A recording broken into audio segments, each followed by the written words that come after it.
కనబడతలేదా కళ్ళకి? ఇంత కళ్ళ ముందే ఉంది కదా, కళ్ళ ముందే కనబడుతుంది కదా. ఒక్కసారి దీన్ని చూద్దాం. అసలు కాళేశ్వరం ఏంది? కాళేశ్వరం అంటే 3 బ్యారేజీలు.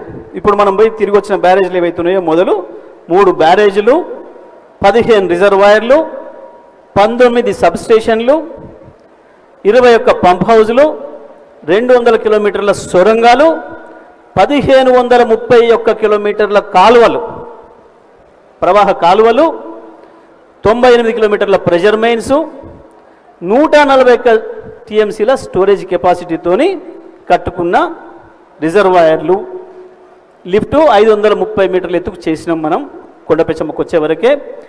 దీంతో 240 టీఎంసీల నీటిని వాడుకోవడానికి ఏర్పాట్లు చేసిండు కేసీఆర్. 240 కాదు, ఇంకా 200 కూడా వాడుకునే ఏర్పాటు ఉంది. వాస్తవానికి ఒక మాట మనం అర్థం చేసుకోవాల్సింది ఉంది. నేను ఆవేశంగా మాట్లాడడం ఇష్టం లేక మాట్లాడడం లేదు, వీళ్ళు చేసే దుర్మార్గాలు. ఆంధ్రప్రదేశ్లో జగన్ హయాంలో ప్రాజెక్టు కొట్టుకుపోయినా చంద్రబాబు మాట్లాడాడు. ఎంత బూతులు తిట్టుకొని కొట్టుకొని చంపుకుంటారేమో అని మనకు కనిపించే ఇద్దరు వైద్యవర్గం నాయకులు చంద్రబాబు హయాంలో కొట్టుకుపోయినా జగన్ మాట్లాడాడు. నీళ్లకు సంబంధించిన ప్రాజెక్టుల విషయాలలో ఏ ప్రభుత్వం ఎన్ని తప్పులు చేసి నీళ్ళు తీసుకొచ్చినా అపోజిషన్ పార్టీగా ఆనాడు రాజశేఖర రెడ్డి చంద్రబాబు కావచ్చు, చంద్రబాబు రాజశేఖర రెడ్డి కావచ్చు, ఆ తర్వాత వచ్చిన వాళ్ళు కావచ్చు, ఎప్పుడు వాళ్ళు బయట పెట్టుకోలే ఏ విషయాలు. ఎందుకంటే మన రాష్ట్రం కొరకే కదా దొంగతనం చేస్తుంది చేయనీయలేమని చెప్పి. కానీ ఇవాళ ఈ దుర్మార్గులు వీళ్ళు చేస్తున్న దుర్మార్గం ఇంటి దొంగ ప్రాణగండం అని ఈ ఇంటి దొంగల్ని పట్టుకొని చంద్రబాబు అవతల ఈ దుర్మార్గాన్ని చేయిస్తున్నాడు. వాస్తవానికి కేసీఆర్ వాళ్ళు ఎట్లా పోతిరెడ్డిపాడును తొమ్ముకపోయినారో, ఏ అనుమతులు లేకుండా దౌర్జన్యంగా వాళ్ళ చేతుల పెత్తనం ఉంది, వాళ్ళ వైపు ఉందని చెప్పి అదే పద్ధతుల్లో మనం గోదావరిని కొల్లగొట్టాలి, గోదావరిని మనం తెచ్చుకోవాలి అని చెప్పి చేసిన ప్రాజెక్ట్ ఇది. ఆ కాలువ 3 టీఎంసీల నీళ్ళని తీసుకొచ్చే కాలువను పెట్టిండు ఆనాడే, మొదటి రోజు చెప్పకుండా పెట్టిండు. నా రాష్ట్రం కొరకు నేను దొంగతనం చేసినా ఏం తప్పు లేదు. కాలువ తీసేటప్పుడు చెప్పలే 2 టీఎంసీలు కానీ చెప్పిండు, ఎందుకంటే అనుమతులు ఇవ్వరు కాబట్టి పైన. కానీ 3 టీఎంసీలు చేసిండు. తెలంగాణ రాష్ట్రం కొరకు చేసిండు, తెలంగాణ రైతాంగం కొరకు చేసిండు. కానీ ఇవాళ మన ఇంటి దొంగలు వాళ్ళకు సద్దులు మోసి దుర్మార్గంగా మన మీద దాడి చేస్తున్నారు. ఇవాళ ఇంత అద్భుతంగా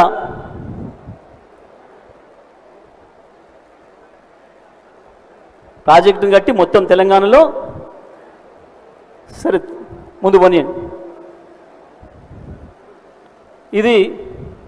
ఇది ప్రాణహిత, ఇది గోదావరి, ఇది పైనుంచి వచ్చేది శబరి. సరే ఈ బ్యారేజ్లు, పిల్లర్లు, ఇది 85, ఇది 66, ఇది 74. ఈ మొత్తంలో కుంగింది ఒక్క కాళేశ్వరంలో ఒక్కటి పోనీ బాబు. ఫస్ట్ మేడిగడ్డ దగ్గర మీ నీటి సామర్థ్యం 16.18 టీఎంసీలు, అన్నారం దగ్గర 10, సుందిల దగ్గర 8.5, మేడారం 7.78, మల్కపేట రిజర్వాయర్ 3, అనంతగిరి 3.5, రంగనాయక సాగర్ 3, మల్లన సాగర్ 50 టీఎంసీలు, కొండపోచమ్మ సాగర్ 15, బసవాపూర్ 11.5, గంధమల్ల 9.87. కానీ తగ్గించినాం. ఇప్పుడు అక్కడ ప్రజలు సహకరించలేదు భూములు ఇవ్వడానికి, దాంతో తగ్గించాల్సి వచ్చింది దీన్ని, అందుకే ఆగింది. కొండంచేరు 3.5, భూంపల్లి 9, మోతే 2, ధర్మవరపేట 5, కాటేవాడ 5, ముద్దువజవాడ 5, తిమ్మకపల్లి 1.5, మొత్తం కలిపి 140 టీఎంసీలను మనం వర్షాకాలం వర్షాలు వచ్చినప్పుడే స్టోర్ చేసుకోవడానికి కావాల్సిన పద్ధతుల్లో రిజర్వాయర్లు కట్టిండు కేసీఆర్. వాస్తవానికి ఆంధ్రప్రదేశ్ కృష్ణ మీద 350 టీఎంసీల నీళ్లను ఆపుకోగలిగినన్ని రిజర్వాయర్లు ఏ అనుమతులు లేకుండా కట్టింది. ఉమ్మడి తెలంగాణ ఉన్నప్పుడు, ఉమ్మడి ఆంధ్రప్రదేశ్ ఉన్నప్పుడు మన డబ్బులతోని, పొత్తుల డబ్బులతోని పోతిరెడ్డిపాడును తవ్వుకపై పోతిరెడ్డిపాడు నుంచి ఒక్క చుక్క నీళ్లు తీసుకోవడానికి కూడా వాళ్ళకి హక్కు లేదు. కానీ గంత దౌర్జన్యంగా గట్టకపోయారు. ఆ రోజు ఒక్కరు కూడా చంద్రబాబు ఉన్నప్పుడు రాజశేఖర రెడ్డి కానీ, రాజశేఖర రెడ్డి గట్టప్పుడు చంద్రబాబు కానీ వాటి విషయంలో విమర్శ చేయలే. నీళ్ళ విషయంలో విమర్శ చేస్తే రైతుల్లో వ్యతిరేకత వస్తుంది, దొంగతనం చేస్తేంది తేని మన కొరకేగా తెస్తుండు అని చెప్పి ప్రజలు అనుకుంటారు, మనం బదనామవుతామని చెప్పి సహకరించారు. కానీ ఇవాళ ఈ దుర్మార్గులు ఏం చేస్తున్నారు మనం చూస్తున్నాం. ఏంది అసలు దీని వెనకాల ఉన్న కథ ఏంది?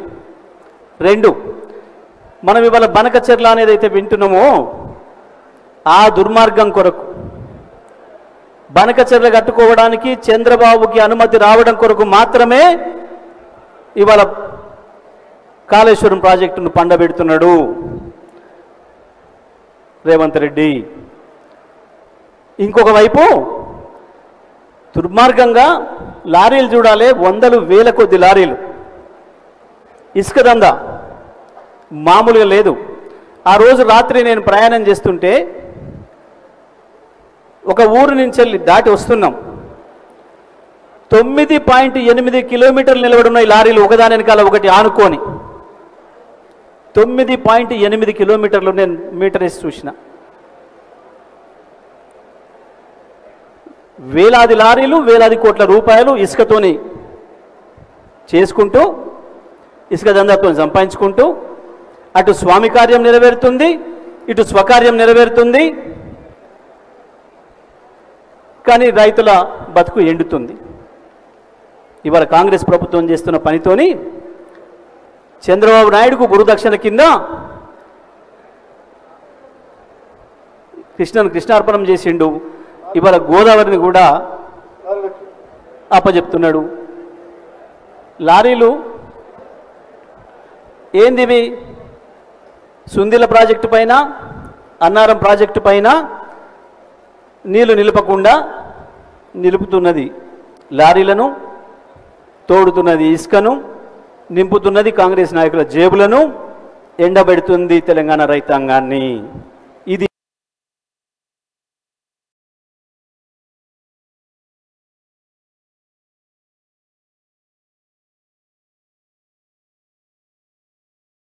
ఇవాళ కాంగ్రెస్ పార్టీ చేస్తున్న పని. వేలాదిగా మాకు ఆశ్చర్యం వేసింది. ఇది చూడండి, ఇది 9.5 కిలోమీటర్లు ఉంటుంది ఈ లైన్. లారీ వెనక లారీ ఆనుకొని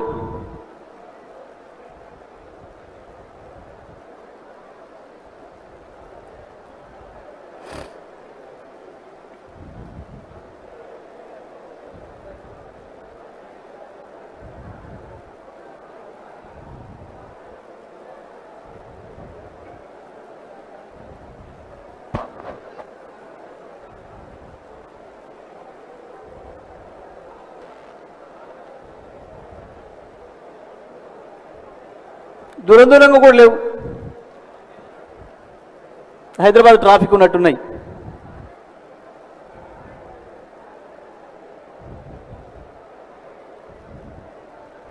చీకటి దందాలు, ఇసుక దందాలు కాంగ్రెస్ పార్టీ చేస్తున్న పని. కానీ రైతులు మాత్రం ఎండబెట్టే పని. తీసే బాబు కనబడుతూనే ఉంది భాగవతం వాళ్ళది. పీపీటీ పెట్టు. ఓకే, దీంట్లో ఇంకొకటి ఏంది కేసీఆర్ గారు చేసింది? నదిని వాడి కొత్తగా కాలువ తీసి అక్కర లేకుండా, కొత్తగా రైతుల భూమి తీసుకునే అక్కర లేకుండా, కాలువ కొరకు కొత్తగా పైసలు ఖర్చు పెట్టే అక్కర లేకుండా నది మీదనే, గోదావరి నది మీదనే అక్కడొకటి బ్యారేజీలు కడుతూ కిలోమీటర్ల కొద్దీ నీళ్ళని నింపి వెనుకకు అయినట్టు చేసి ఆ రకంగా నదిని కాలువలాగా వాడుకొని నదిని సజీవంగా ఉంచి